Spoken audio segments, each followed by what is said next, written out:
Bonjour à toutes et à tous, aujourd'hui on va voir les signes qui annoncent que le travail commence. Si vous êtes nouvelle sur cette chaîne, n'oubliez pas de vous abonner. Je vous parle de la préparation à l'accouchement, plus précisément si vous voulez un accouchement naturel, sans péridurale, physiologique en maternité ou ailleurs. Et je vous partage aussi des récits d'enfantement positifs et des interviews avec des experts.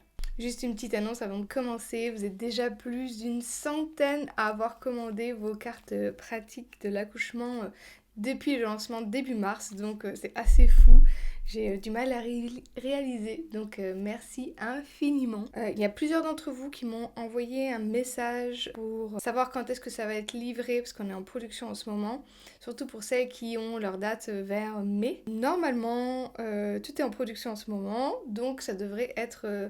Je devrais être en mesure de livrer la semaine du 22 avril. Et à partir du moment où j'ai le stock, ça sera sur mon site en achat immédiat. Donc on n'aura plus à attendre la production. Donc rentrons un petit peu dans le vif du sujet. Quand on arrive à la fin de la grossesse, c'est toujours un petit peu quelque chose qu'on attend avec impatience. Soit parce que on en a un peu marre d'être enceinte, soit parce que la date prévue d'accouchement arrive et on n'a pas envie de se faire déclencher, ce que je peux comprendre, ou tout simplement on a envie de rencontrer son bébé parce que ça fait 9 mois qu'on attend. Donc aujourd'hui on va voir les différents signes qui peuvent annoncer que le travail commence, que le travail est en train de commencer, que l'arrivée de bébé est imminente. Il faut savoir que certains de ces signes peuvent arriver avant quelques semaines, voire parfois quelques mois, et ça ne veut pas forcément dire que le travail est en train de se lancer. Et il est aussi possible que les signes dont je vais vous parler aujourd'hui ne vous concernent jamais en fait, et que vous ayez d'autres signes qui annoncent le travail. Donc n'hésitez pas si vous avez déjà accouché et que je n'ai pas mentionné le signe qui a annoncé le début du travail, n'hésitez pas à nous le partager en commentaire. Donc vous verrez bien, peut-être que certains de ces signes seront annonciateurs de votre accouchement et peut-être que non. Ça, on est toutes différentes et puis chaque grossesse et accouchement est aussi différent. Donc c'est quand même un petit peu la surprise. Mais voilà, ces signes reviennent souvent, que ce soit mon expérience, que ce soit l'expérience de nombreuses mamans qui ont partagé leur enfantement sur le podcast. Évidemment, il y a une carte à ce sujet dans les cartes pratiques de l'accouchement, donc c'est la carte numéro 10 où je vous parle de tous les signes du travail. Et si vous voulez vous les procurer, les cartes pratiques de l'accouchement, vous avez encore jusqu'à mi-avril sur la page Ulule à un prix avantageux et ensuite ce sera en achat immédiat.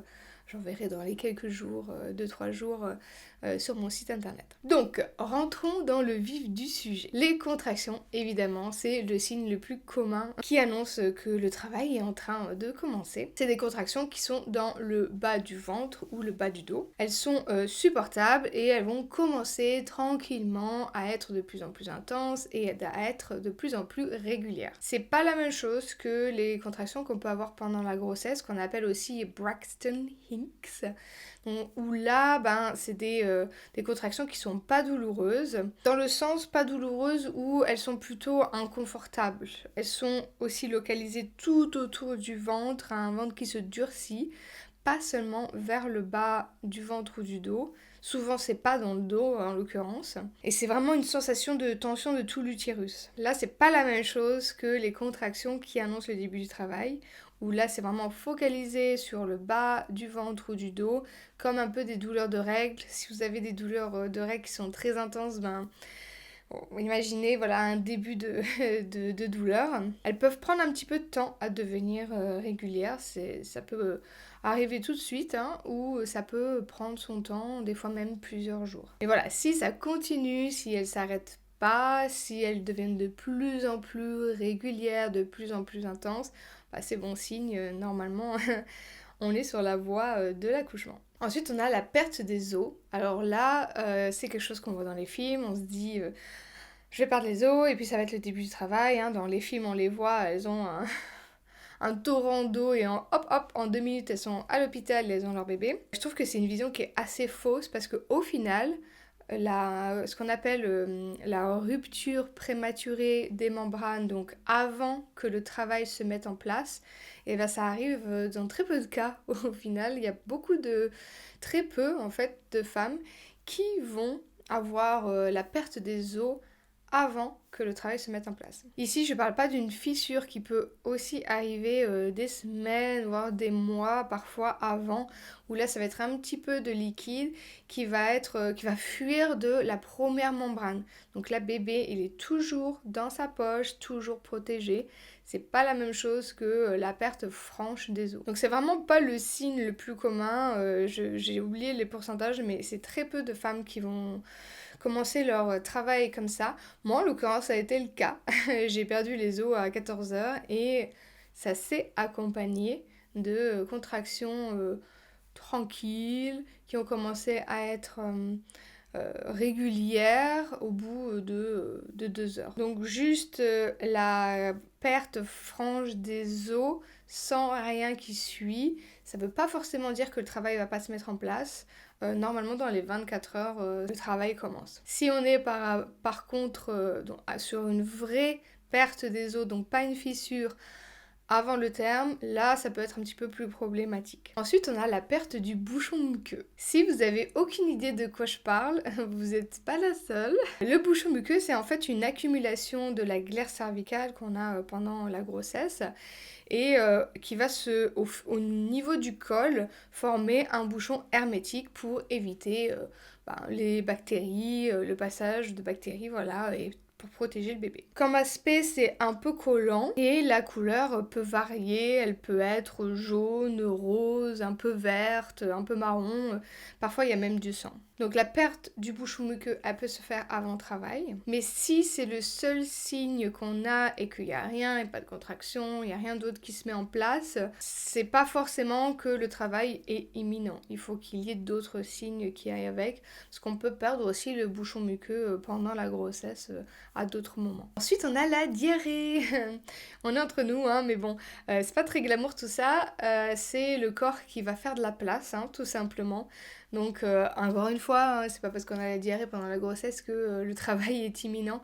Mais si on est en fin de grossesse, on arrive à terme, et puis qu'on a une grosse diarrhée, qu'on n'a pas spécialement mangé quelque chose qui nous aurait fait du mal ou que personne n'est malade dans la famille, c'est possible que c'est le corps qui fasse de la place pour l'accouchement qui arrive. Donc après, bien sûr, s'il n'y a rien qui se passe pendant les prochains jours, c'était peut-être pas ça, mais c'est un signe qui arrive à pas mal de femmes au final. Donc si des contractions commencent à arriver un petit peu après ou d'autres signes dont on parle aujourd'hui, voilà, c'est peut-être le signe annonciateur de votre accouchement. Ensuite, un peu dans le même style, on a la nausée, les vomissements. C'est un signe en fait que les hormones changent et que le travail est en train de se mettre en place. Mais encore une fois, est-ce qu'on est à la fin de la grossesse?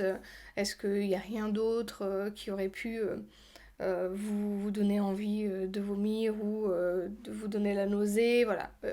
C'est pas à prendre juste j'ai la nausée ou j'ai vomi et l'accouchement arrive. Mais voilà, il faut qu'il y ait d'autres choses qui aillent avec tout ça. Après, des choses qu'on entend parfois, c'est la forme du ventre, etc.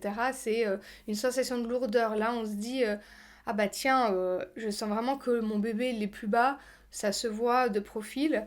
Ça peut aussi annoncer le début de travail, en tout cas, enfin, qui c'était en train de se mettre en place. Ça veut pas dire que vous allez accoucher dans l'heure, hein, mais c'est possible. C'est possible qu'on y est, ça va arriver quoi. Une astuce, ce serait peut-être de prendre des photos assez régulièrement vers la fin de la grossesse. Déjà, ce sera un beau souvenir pour vous et à montrer à vos enfants. Et puis vous pourrez comme ça comparer la forme de votre ventre et de voir si oui, en effet, mon ventre, il est descendu, le bébé, il est plus bas. Le dernier signe que j'avais envie de vous partager, c'est faire son nid. J'adore un peu celle-là. Je trouve que c'est vraiment assez poétique.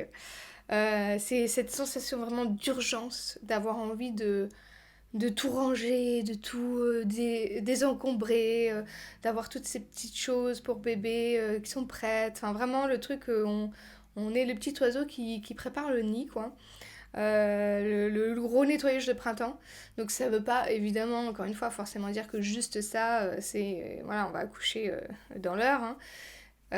Mais voilà, si on est en fin de grossesse, qu'on a vraiment cette urgence-là de tout nettoyer, même déjà je pense que juste le fait de faire ce gros nettoyage, ça va peut-être activer des choses. Mais c'est vraiment cette urgence, voilà. Et là, on peut se dire qu'on est vers la fin, que ça va arriver. Moi, je me rappelle que j'avais désencombré tout un placard qui aurait pu attendre, hein, c'était pas urgent. Et au final, ben, c'est mon chéri qui a dû tout ranger parce que ben, c'était le jour que mon fils a choisi pour naître. Donc pendant que j'étais en train de gérer mes contractions, et parce qu'on avait prévu d'accoucher à la maison, donc les sages-femmes devaient venir et on voulait pas que ce soit le bazar partout, bah, il a dû ranger tout ce bazar que j'avais mis pour préparer un petit peu cet endroit, quoi. Voilà, ces petites anecdotes marrantes. Donc voilà, en gros pour les signes du travail les plus courants, donc vous les avez là en toutes. Il y a aussi, j'en ai pas parlé, les pertes de sang, mais là je pense que c'est plus prudent quand même d'aller vérifier, même si vous êtes arrivé à terme.